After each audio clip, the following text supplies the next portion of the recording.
Ladies and gentlemen, presenting the blue corner, weighing 111 pounds, from Iligan City, he has a record of 6 wins, 1 by KO, and 1 loss. Dale Desierto.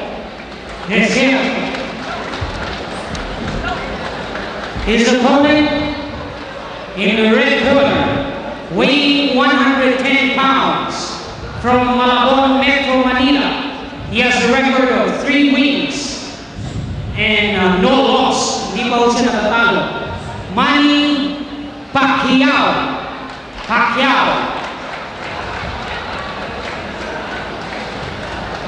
Judges, Mr. Flores, Mr.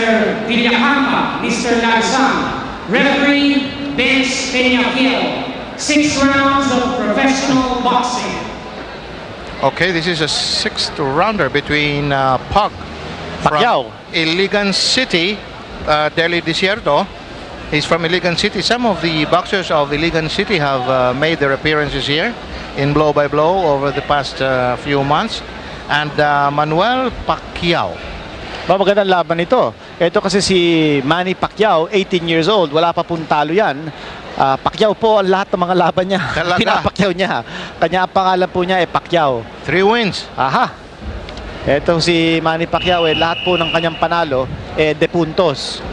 He turned pro in January of 1995. Galing po siya sa General Santos City, a breeder of world champions. Alright. Ito naman po si Dele Desierto with a record of 6 wins, 1 loss, and 1 knockout. He turned pro in July of last year, and in his first fight, na-knockout po siya. But after that, ito si Dele Desierto, sunod-sunod po ang kanyang panalo. 6 na sunod na panalo. Ito si Dele Desierto, kanya po ang record niya ay 6-1 after suffering his his only loss in his professional debut. Okay, maganda ito. Dalawang lefties, pareho silang kaliwete. Aha.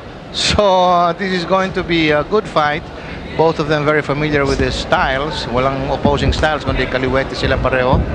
So, let's see kung alin ang na-develop nilang mga punches because they're still young in their careers. Well, partner, ito si Pacquiao he's holding his arms too low. He's exposing his face. That's right, in the very first round. Oo, at saka si Desierto, medyo maganda-ganda ang kanyang right jab. Yes. Medyo malutong. Medyo baka masingitan ng left hook ito. Well, anyway, this is only the first round. Let's see kung how each of the fighters will be able to take advantage.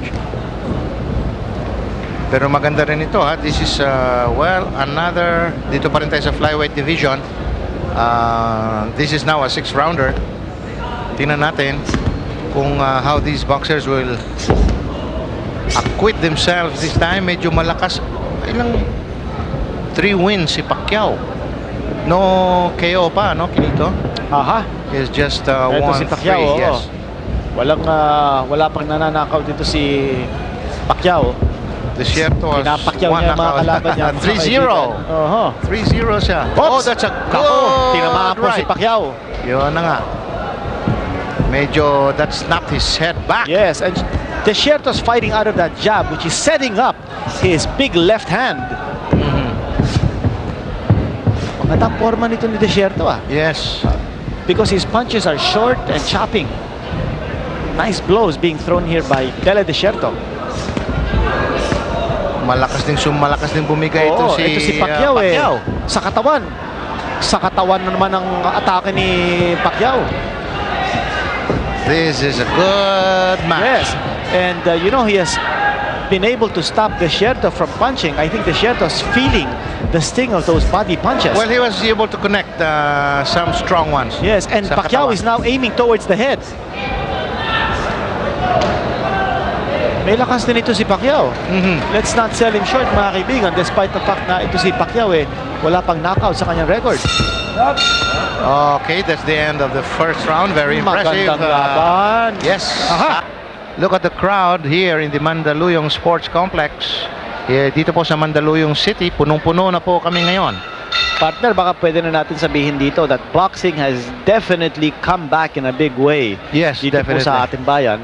Now we've had some downs, gaya po nung nangyari nung lumaban si Morris East kay That is Robert a black Azuma. mark. Oo, pero after that, mga kaibigan, it looks like we still have enough talent in our pro ranks to sustain the interest. Ito po si Pacquiao, now on That's the right. attack. Wow! Pacquiao on the attack na solid po niya kanina si Desierto. Desierto also fighting back, but And, Desierto now aiming at the midsection of Pacquiao. Ayun, left. Dalawang sunod. Natamaan si Desierto, but he was able to come back. He is trying to come back. And again, a combination from Pacquiao, and he sends Desierto reading against the ropes.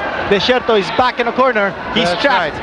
Desierto fighting out of the corner. That's right. He was able to, he didn't stop fighting. Dahil he was stunned there. Yes. He was not hurt so much. He was able to fight back. Well, Pacquiao is using that right hand now as a measuring device, but he has been able to connect with his left. Yes. Desierto also connected that time. With an uppercut. Maganda. Fast and furious action from both these youngsters. There's Once another more, left. yes, a left to the Desierto's jaw of face. Desierto. Yeah. All right, Yes, this time. yes. Desierto doesn't know how to take a punch. He doesn't fall into his own opponent. He doesn't clinch. He doesn't cover up. Well, Pacquiao has been able to really pinpoint his target here in this round. That's right. And Desierto tried to come back to score on his own.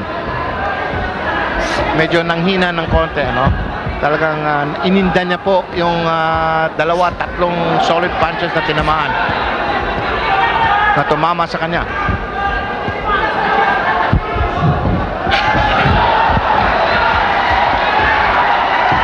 The crowd egging on Pacquiao. Enjoying the action now. That's Pacquiao has right. been able to land that left repeatedly. Kasi bumababa yung kanan ng kamay ni Desierto. Kanya, Maganda so far ang timing Oo. ni Pacquiao. Oh, very, very well timed yung kanyang kaliwa. Although Desierto that time connected with a nice right hand. Good fight between these two boxers.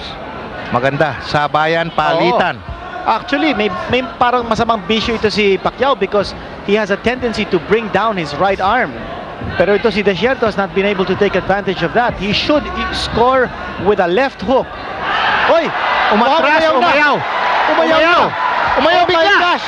Umayaw bigla. Umayaw si Dele Desierto. Sabi niya,